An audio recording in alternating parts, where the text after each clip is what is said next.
All right, well, we'll try and kick off and hope that we get Jules joining us in a second. But good evening, everyone, and welcome. I'm Anna Remington, Director of CRAE, and it's wonderful to see you both here in person and some joining online, I think. Here at the Centre for Research in Autism and Education, we're a team of autistic and non-autistic staff and students based within the UCL Institute of Education and part of the Department of Psychology and Human Development. We aim to conduct high-quality, cutting-edge research and also to host a programme of events that give people both within and beyond academia the chance to hear from some of the key researchers, practitioners and advocates in the field. Through everything we do, we take a participatory approach, which means we work with autistic people in all stages of our research and initiatives, from the initial design right through to the sharing of the outcomes. And at this point, I'd like to say a big thank you to all of our funders, supporters and team members who make our work possible. In particular, a special thank you to Pears Foundation for their generous ongoing support that underpins everything that we do. And now it's my great pleasure to introduce our guests for this evening, Virginia Bovell and Jules. Jules is the voice of Autistic Radio, founder of the charity Autistic Association, and an organisation with an entirely autistic membership. He has also had a long career as an entrepreneur with businesses that have been running for over 30 years. And Virginia is a former trustee of the National Autistic Society and also one of the founding parents of Treehouse School and its umbrella charity Ambitious About Autism. She's since written and spoken about autism and ethics, for which she received a doctorate in 2015. And while I think all CRAE events are special, an event with Virginia will always hold particular significance. As some of you might know, the fact that CRAE exists is in part due to her. She was instrumental in securing the large initial donation from the Cloth Workers Foundation that was used to found the centre in 2009. So when I joined CRAE in 2013, I knew of Virginia as CRAE royalty. Fast forward to 2016, Virginia joined us as an honorary research fellow, and we were all so fortunate to benefit from her presence within the team. Her mix of warmth, sensitivity, and astute insight are so valuable to everyone she interacts with. And in her book, Danny's People, these all shine through. And if anyone still hasn't read it, I urge you to immediately buy it this evening. The book is a powerful and honest memoir about life with her son Danny, who is autistic and learning disabled. Through their story, she invites us into the complex, often challenging and deeply human realities that families navigate with love, advocacy and courage. It's an incredibly compelling read that weaves together her personal narrative of life and love with Danny with insightful commentary of the issues and debates within the autism and disability fields. And this evening, Virginia and Jules will be discussing some of these key debates, compared, I think, by our wonderful Brian, our Comms and Engagement Officer. We're going to see how it goes and go with the flow. But now I'm delighted to hand over to Virginia.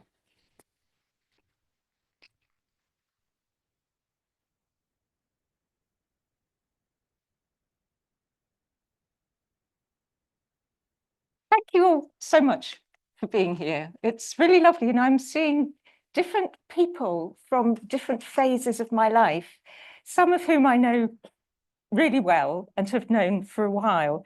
I have to say thank you to Tristan in particular, who I knew at university. We were just saying it's nearly half a century ago, and it's amazing. Thank you for coming. And fellow colleagues from Treehouse, fellow parents from Treehouse, people from Islington, Anna, another amazing person who set up another autism school at roughly the same time. Lovely to see you all. Thank you so much. While I gather we're still waiting for Jules and for technology to triumph, while we're trying to locate Jules, who is in Scotland at the moment, I'll explain why he and I have ended up hopefully having a conversation this evening.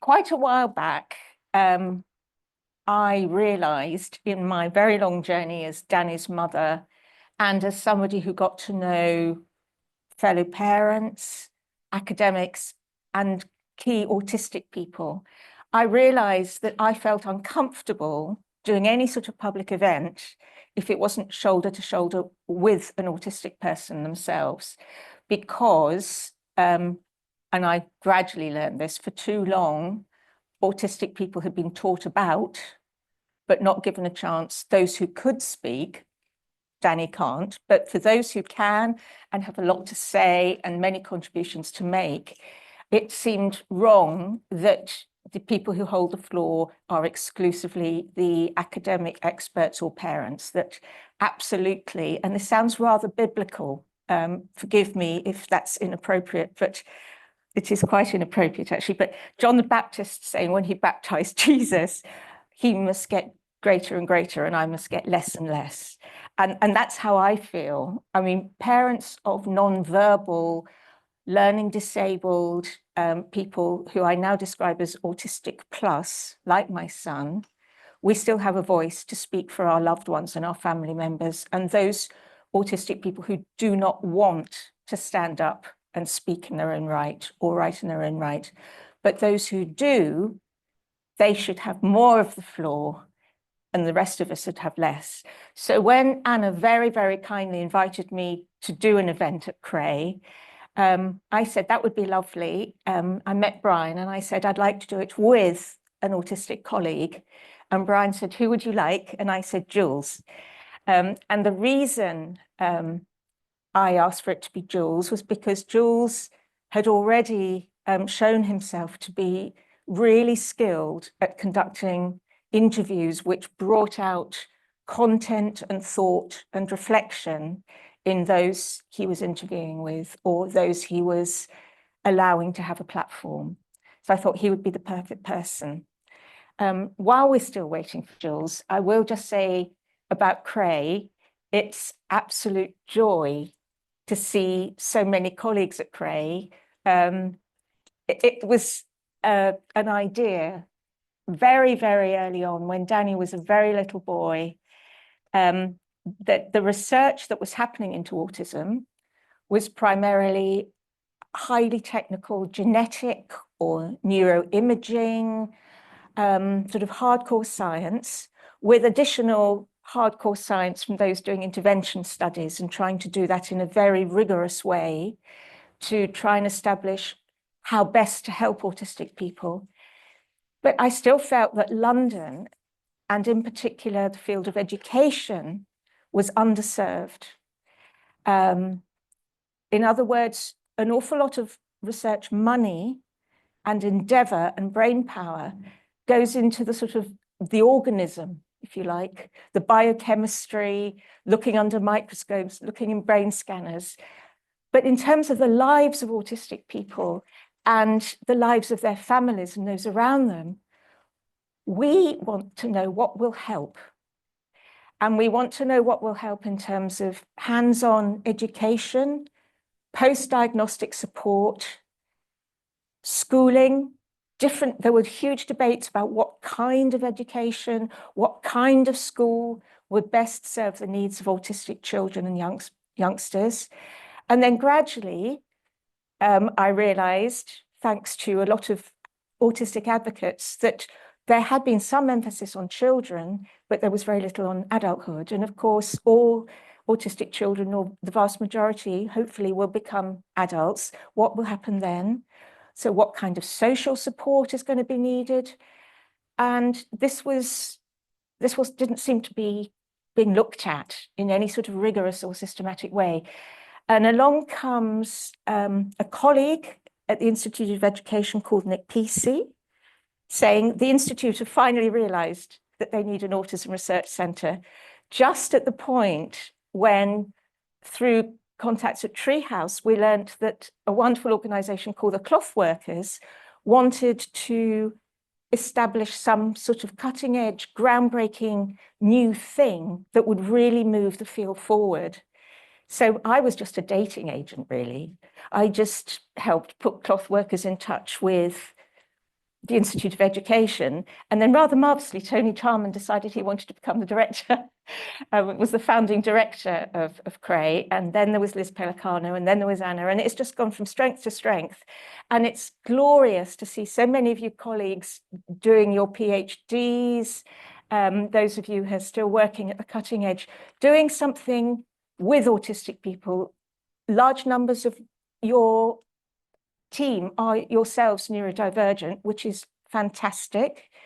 And so it's just brilliant to be back. and it's like Danny was my child, treehouse and ambitious about autism, I've sometimes said, are my grandchild. So I'm not sure what Cray is. Is it a great-grandchild or a niece or a nephew or something? But anyway, it's just really exciting. Jules, can you hear us okay? I can indeed, and I can see a big giant head on the screen. That's fantastic. We can't hear you yet. I'm going to explain why without knowing it, and I'm going to get biblical again, rather weirdly. Jules has fulfilled a mission of mine. And it's a bit that isn't in the book because the editors quite rightly thought, no, cut that one bit out. But there's a little bit in the book where I say to a friend, my mission is to encourage the behavioral community to take the neurodivergent movement seriously, and equally to get the neurodiversity advocates, autistic people, to hear what behaviorists might have to offer. And the reason this was mission was because there has been a kind of warfare. And I know Jules is very good at resisting combative language. And it was Jules and Autistic Radio who said, shall we have a conversation? Let's not have a debate. Let's not try and score points. Let's just listen to each other and find out a bit more about each other's perspectives. And so Autistic Radio have run a whole series of discussions, not aiming to convert anybody, but just to have people talk to each other about where the disagreements may have emerged, what common ground there is, to take each other seriously, to be respectful. And this was a conversation with respect to those of you who may have been subjected to me in the past. It was a bit like, I felt like talking about behaviorism is a bit like Novichok. Even a tiny little spray of a conversation, everyone shuts down. You mustn't talk about it because it might lead to, well, in my case, I get so passionate, I'll end up crying, as two of you in the room know, or you'll be cancelled. People will see you as an enemy, or it will just go underground. Nobody wants to talk about it.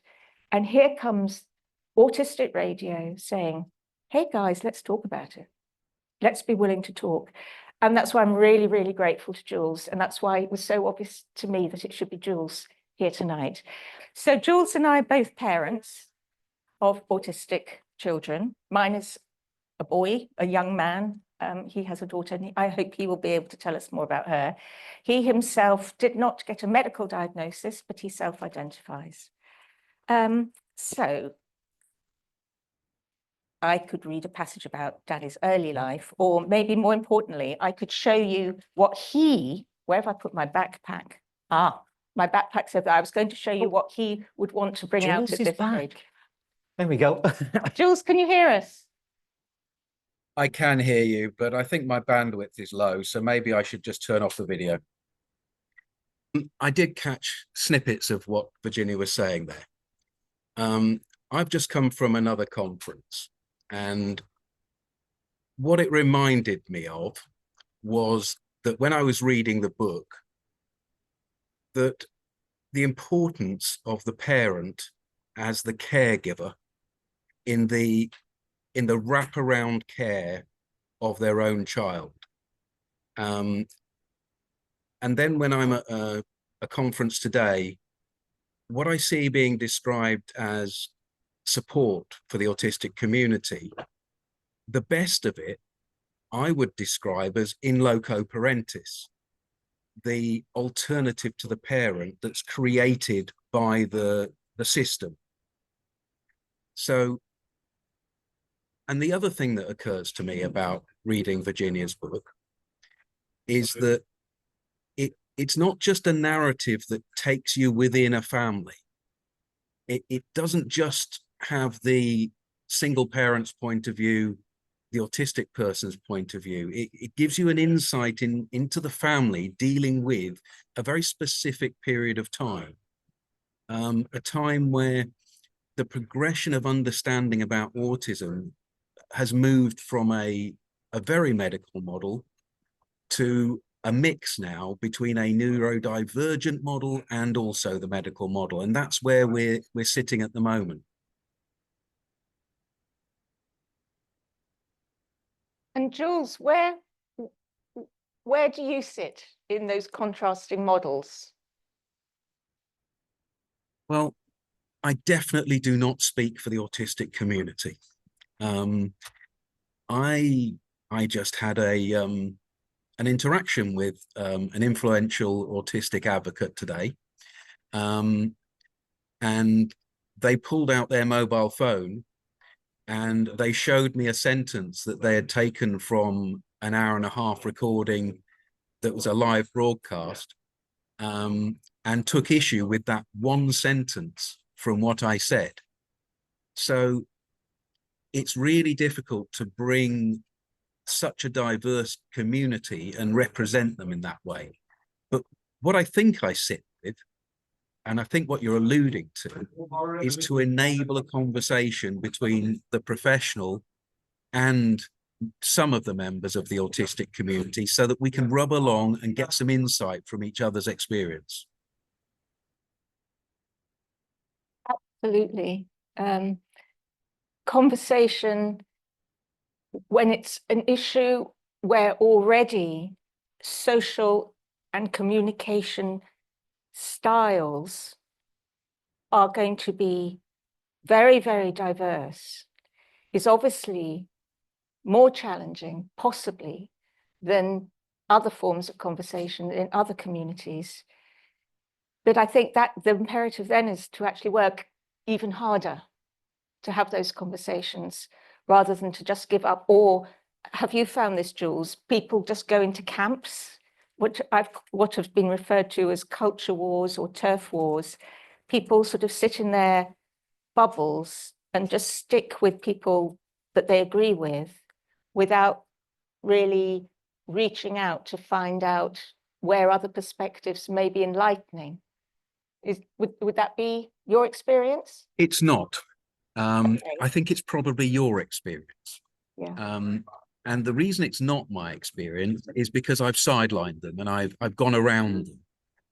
What I've managed to do through people like yourself, and I know that one of the people watching this today is Andrew Swartfigger from the UK Society for Behaviour Analysts.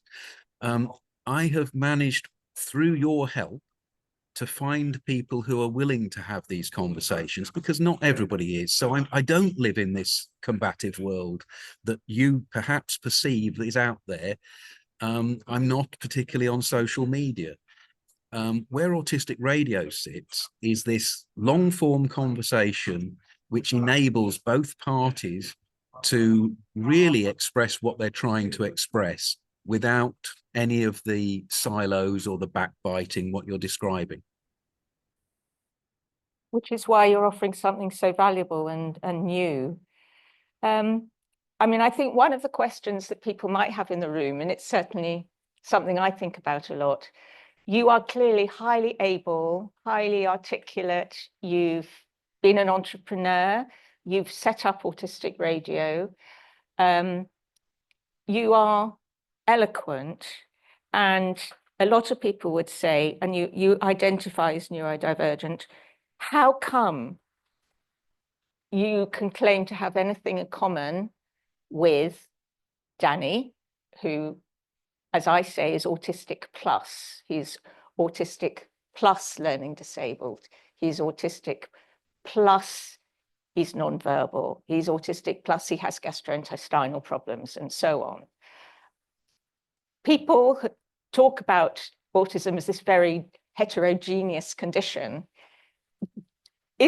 Can we claim that there is a unifying umbrella condition that unites such diverse people as yourself and Danny? And do you have a view on this? Yes, I think the unifying condition is humanity. We are all human. And Danny is as human as you or I. there might be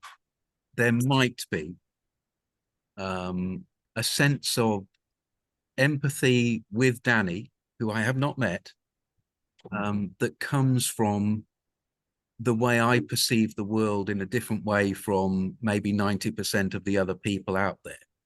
Just a little bit of closeness might be that we are the same kind of leopard, or there's a sense in me, because I have met so many people who are very, very different to myself. And there's a visceral empathy that I feel. That's got to be tested yet. And Autistic Radio is always trying to work out different ways of including people who communicate in different ways. You know, we can do text, we can do making it incredibly easy to come in and pop out. But people like your son, we're not in a position yet to have conversations with. That would be only something that you as a parent could enable for us. That's interesting, Jules, because I can't have a conversation with my son either. But we do have interaction. And unlike the textbooks, he absolutely loves eye contact. And in the early days, I was told he couldn't possibly be autistic because he was so good at eye contact and because he was affectionate. And I'm so glad I didn't take seriously what that particular person was saying. But equally, and another thing I think so fascinating about what you're saying, Jules, is you talk about empathy. And again, one of those tropes, along with, oh, well, if they've got eye contact, they can't be autistic, is, oh, well, if they've got empathy, they can't be autistic. And that, you know, books have been written about this. And I've heard you use the word a lot, and I think with great feeling. And it's certainly my experience, and I talk about this in the book, that for all that Danny has aggressed against me when he's been in terrible pain, for all that he doesn't know what I'm saying. I think a lot of the time, if I give any sort of speak in any complex sentence, I just don't know how much he's understanding. But boy, he knows when I'm upset. And it's not just me, it's some of his key support workers. I say in the book, it's almost like coming off people he knows as a scent. There's something he gets, and he will go and be very gentle with people he knows and loves who are having a bad time. And so it begs the question of what we mean by empathy. It's certainly not knowing what other people are thinking. It seems to me we really don't really know what empathy is, but we sort of recognize it when we see it. And I'd be very interested, given what you said about the wraparound care that we look for. We look for quasi-familial love in the support team, in the teachers, in the caregivers. How much of that is a skill that can be learnt? And how much of it is to do with empathy? And how much of it is just to do with hearing from other people who know about autism, that will give them a clue into what possibly might be making the person they're with tick? Do you have a feel around all this from what you've been seeing and listening today at the conference? I can't answer you directly, but I have something associated to say. I was at a different conference. I was presenting at Build, mostly people who work within positive behavioral support.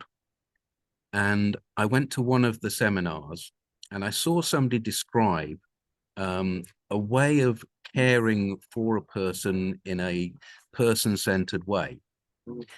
And as they went through, I'm just thinking, this is a parent. This is a parent. This is a parent. This is what a parent does.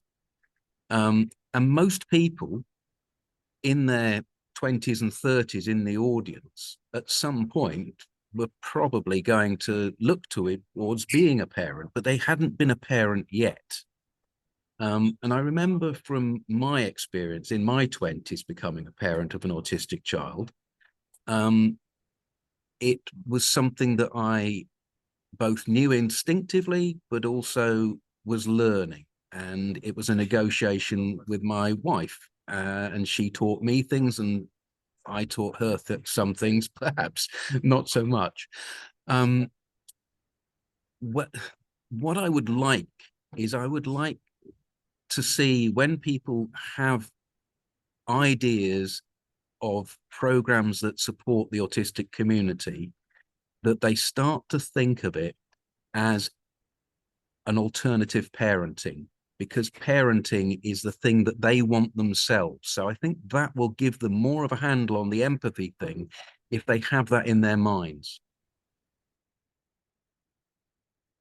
And parenting is such a long way from probably all of us in the room who've had to go through this, our relationship with, oh, have I interrupted you? No, you haven't, don't worry. Okay. Our interaction with the education system, our interaction with the social care system, and the need to get the support.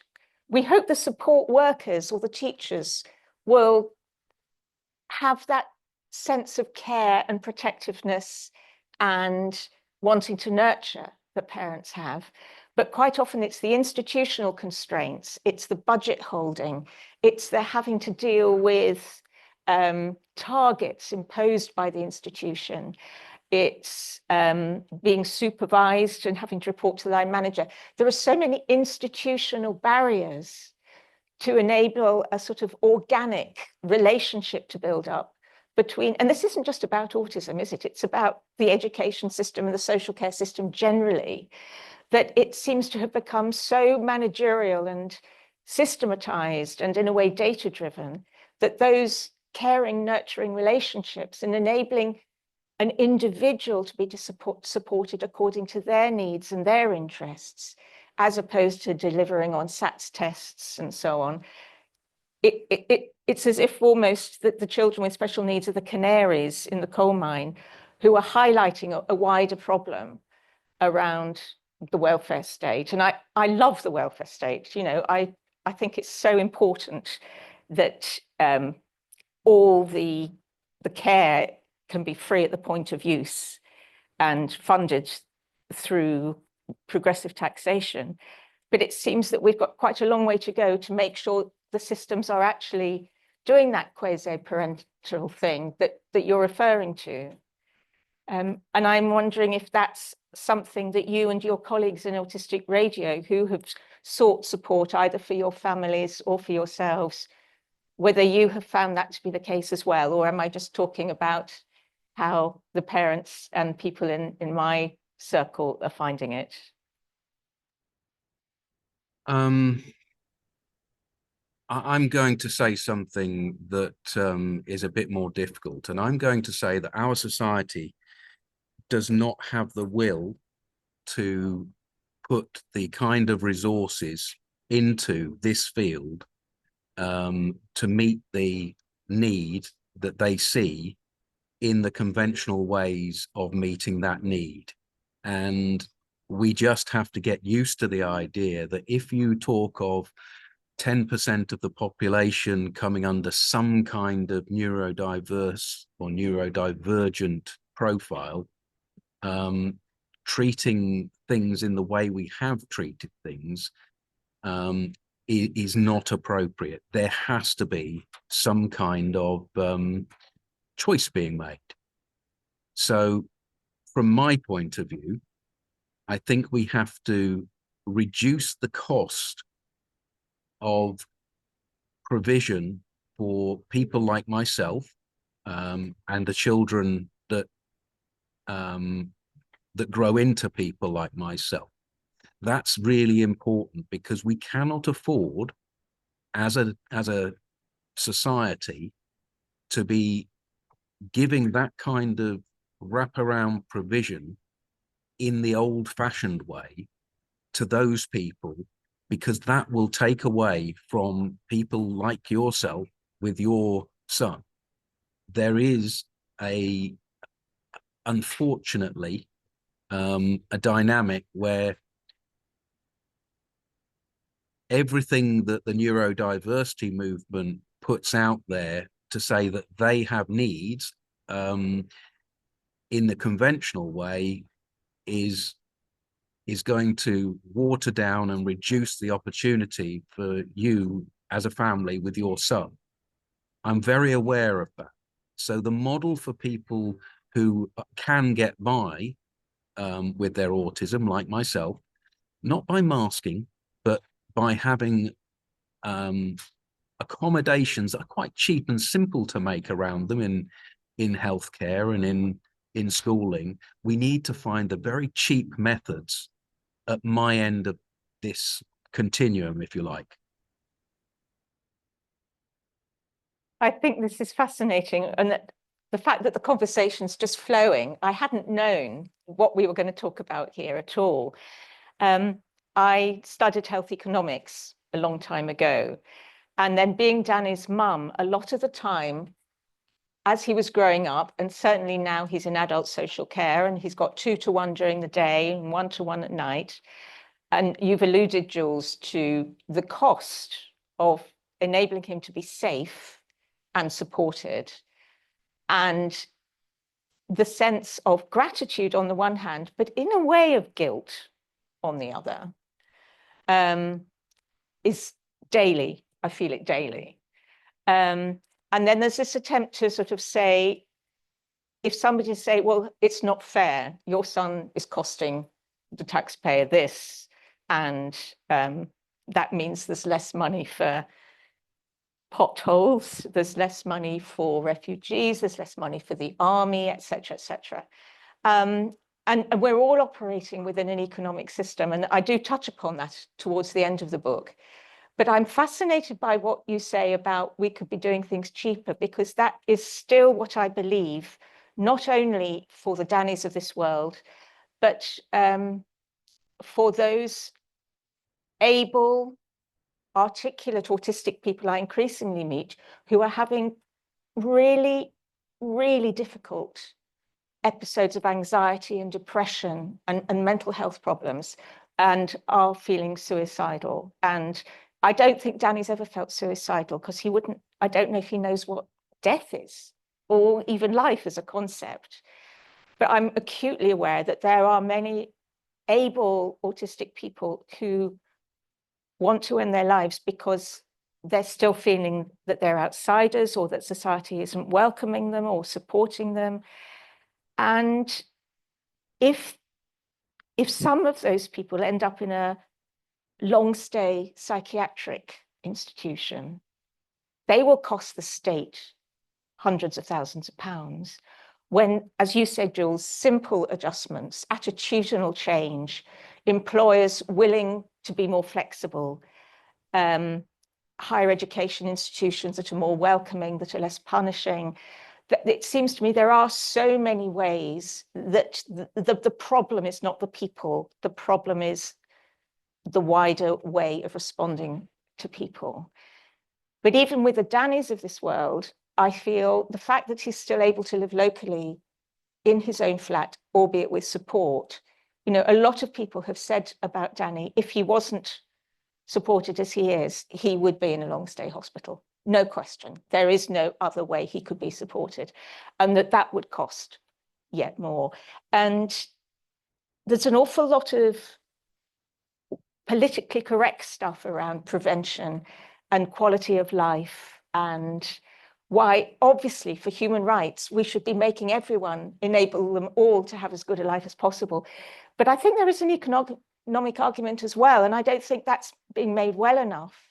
And it really worries me when people look at the cost of special educational need and disability, or they look at the cost of social care and say, oh, it's a burden on local authorities, that there's a real danger of problematizing the people and their neediness, rather than thinking inventively, okay, so how can we do this differently? And going back to Cray again, Claire Truman, who some of you in Cray will know very, very well.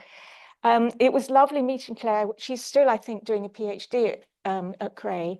She set up a lovely provision for all those fairly able young neurodivergent people who had pathological demand avoidance, if for those who believe in such a label as PDA, where school was just unendurable. They could not cope with school.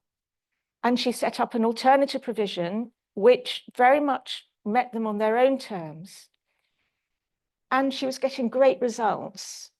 And as I understand it, Ofsted came and closed it down and said, well, you're not a proper school. And that's so short-sighted, it seems to me. And, you know, given some of the other bad press that Ofsted has been getting, you know, it does beg the question of what are schools for? Are they just to deliver quantifiable targets and results, or are they to act quasi-parentally as nurturers of each young person as they come through? And then that leads on, as we are at the Institute of Education, which trains teachers, are we training our teachers in the right skills? Are we training our teachers in the right attitudes? And even if they have the right attitudes, are those who love the kids and have wonderful attitudes, but are they being prevented from the more sort of social and emotional and nurturing aspects of what they could be doing because they are driven by these institutional pressures to have to deliver other things? I don't know how we're doing for time, but if I can press on, I'd like to ask Jules another question. I don't know if there's a chair who's going to tell me to shut up at some point. Before you ask a question, Yes.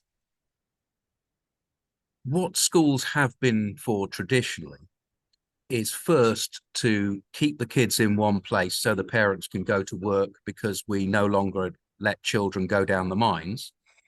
Then it was to create a useful group of people who could fill the factories and disciplined ways so that they fitted the society at the time. And more recently, we've had a much more complex, stratified type of schooling. But the problem is we are absolutely on the dawn of a complete change in our society.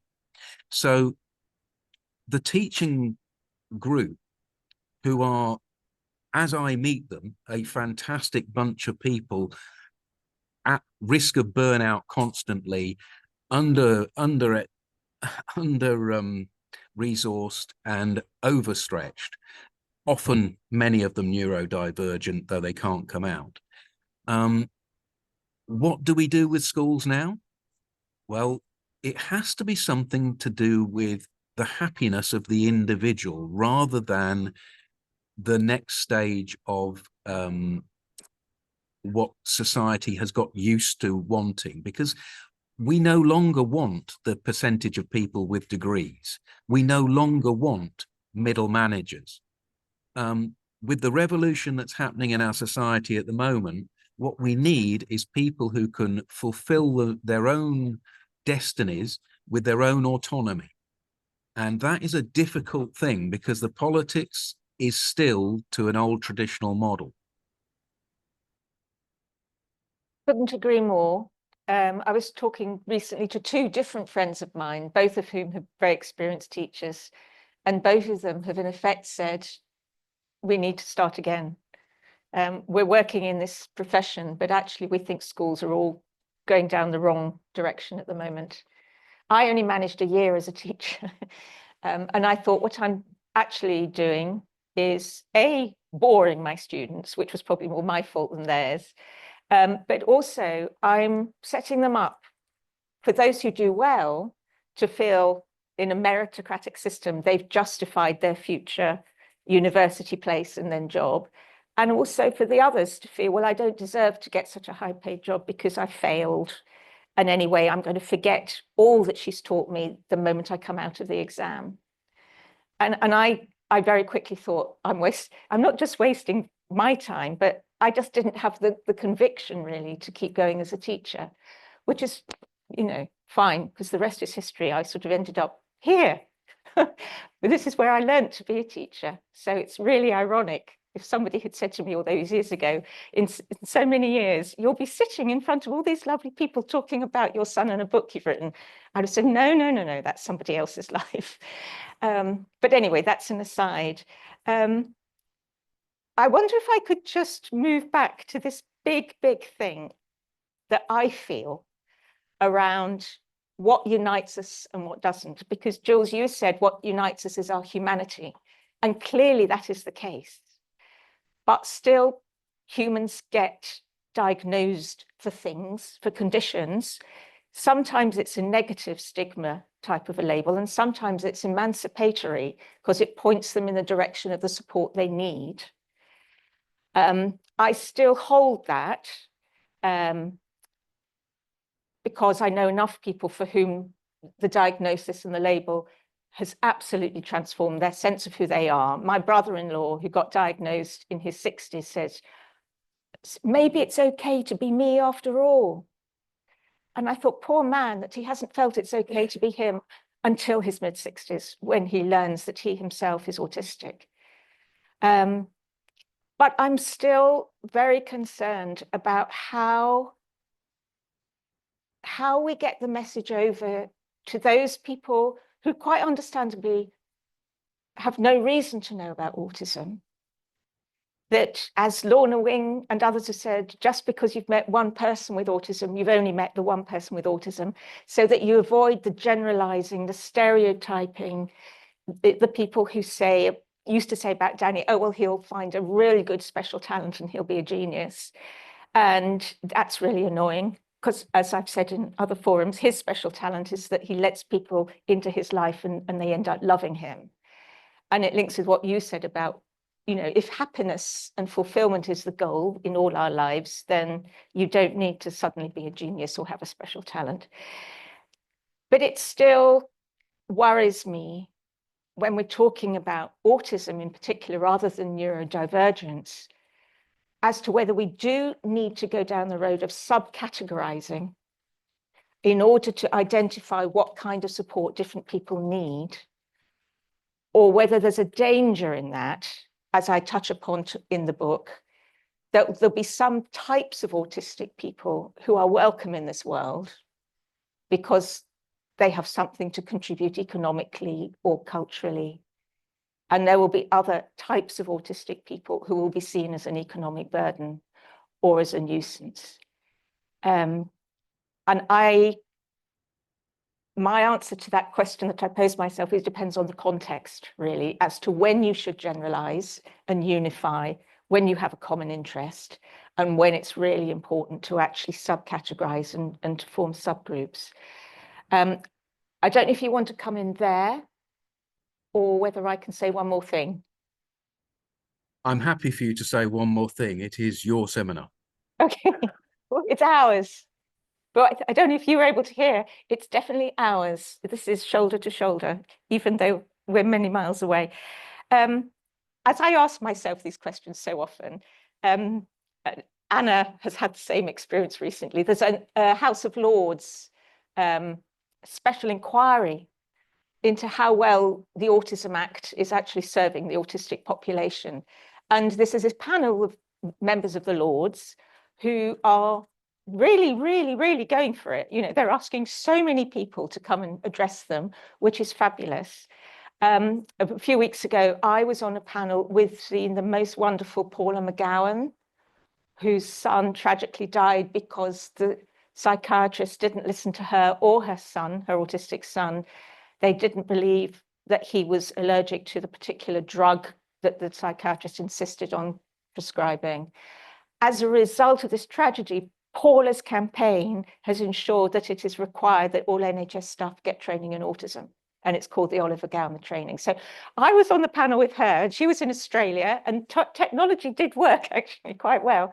And the other person I was on a panel with is a lovely woman called Rachel Mosley, who is late diagnosed autistic. She's a very able academic psychologist. And we met and we greeted each other. And again, anyone watching us or watching, if she were to be sat next to Danny, people would say, what on earth do these people have in common? How come they both got this label? And she started to look really, really nervous and said, oh, I can't find my fidget toy. And when she found it, it was the same one that Danny uses. Danny cannot be well, I hope he's got his own at home at the moment, otherwise I've stolen it off him.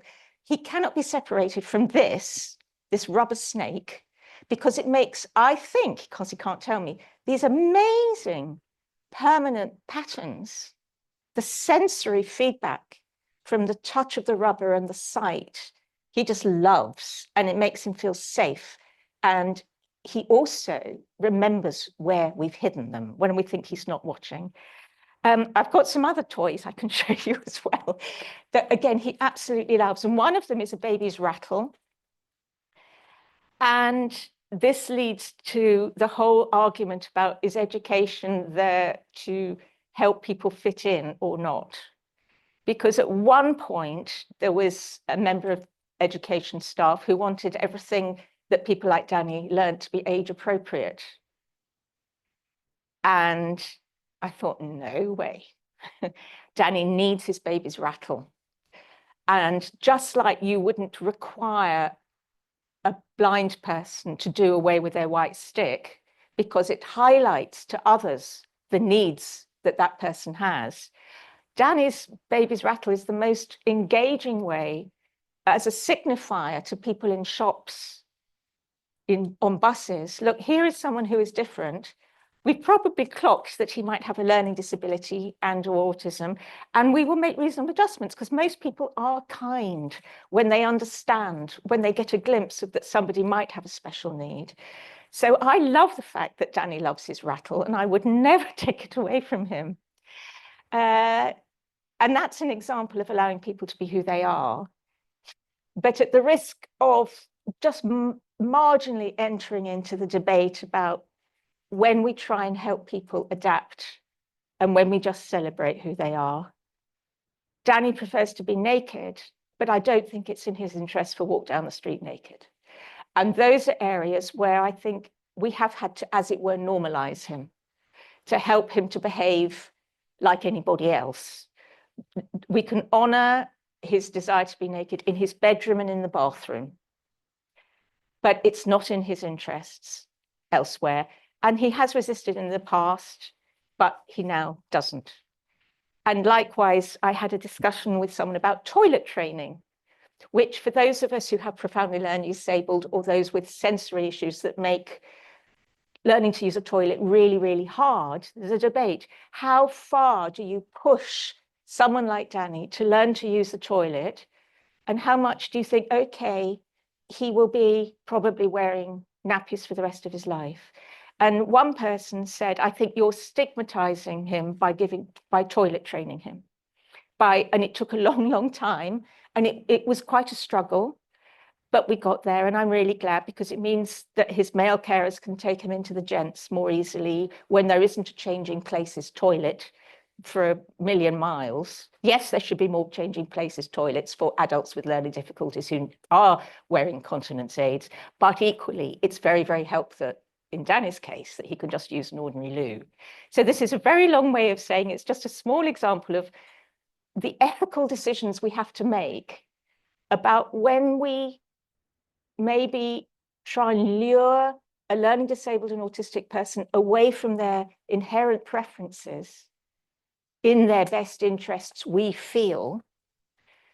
And when we say, okay, you're you have every right to be autonomous and make choices about what's in your interests.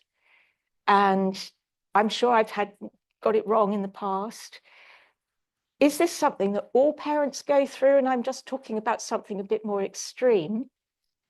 And so, Jules, I'd be interested in whether you've had to make such ethical choices in your parenting of your daughter. Yes is a short answer. Mm-hmm. And I believe that is the role of a parent, to help people negotiate the society that is around them and is not going to particularly change, and also celebrate their own individuality. That is what the basis of parenting after the essential needs are met. I had a conversation in a radical autistic group when people were saying that they had difficulty traveling because they go through security. And I said off the cuff, well, I just mask up, do what I'm told, and get through for that 15 minutes of adaptation to the other side.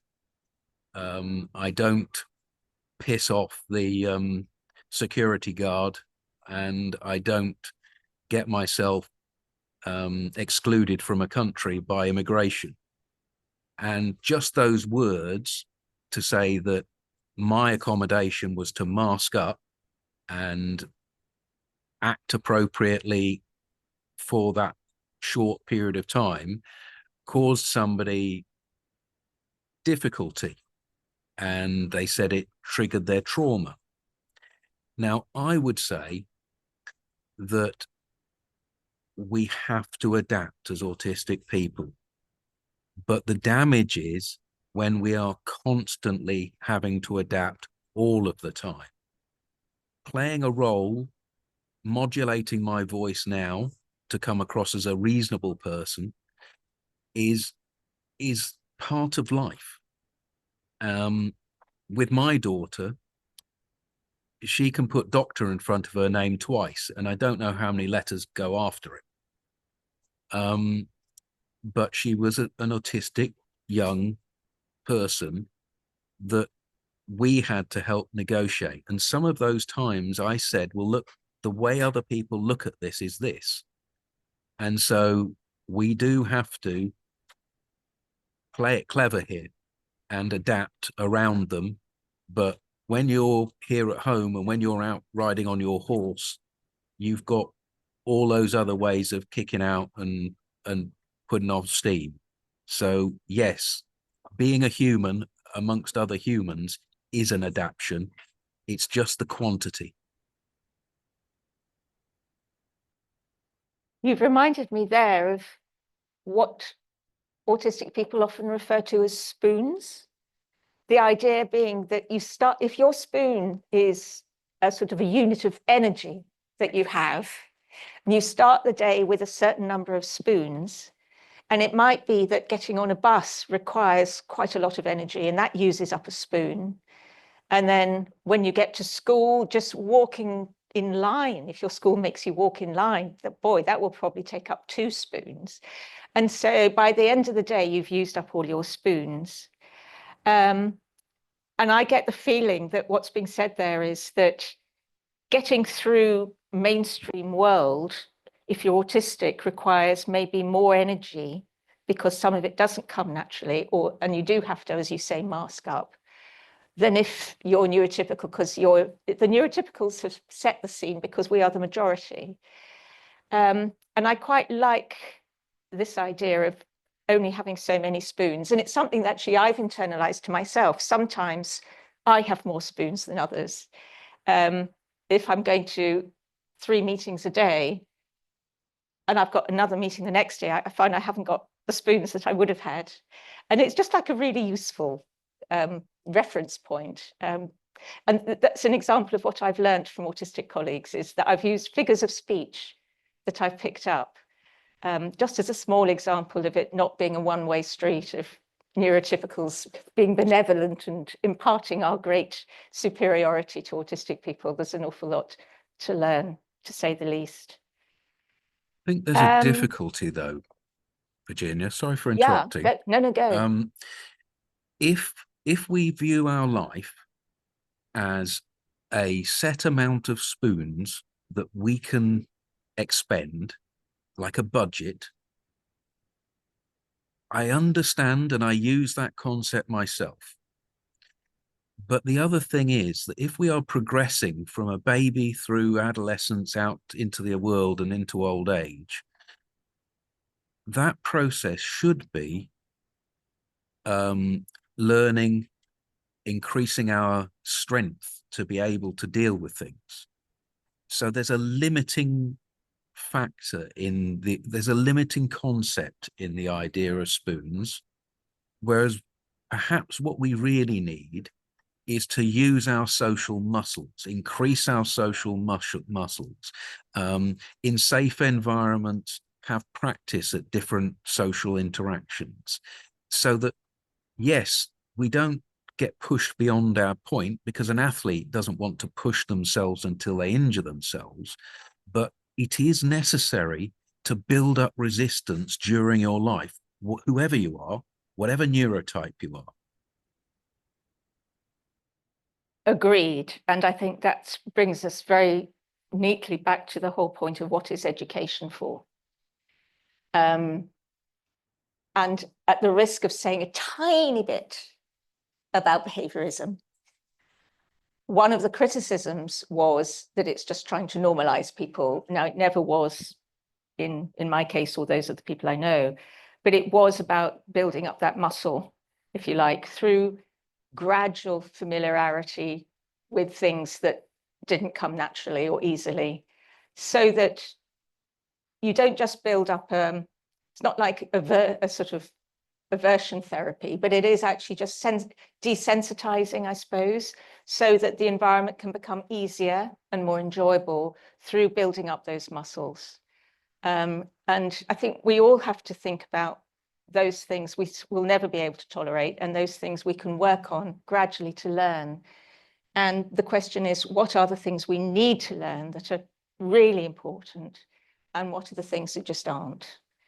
And I think that's as true for mainstream kids, possibly, as it is for people like Danny. Danny, in a way, has been spared the pressure of GCSEs, worrying about a job, worrying about who's paying the bills. He's in a state of glory. He's, as I say in the book, and this was published before last November, he doesn't have to worry about another Trump presidency.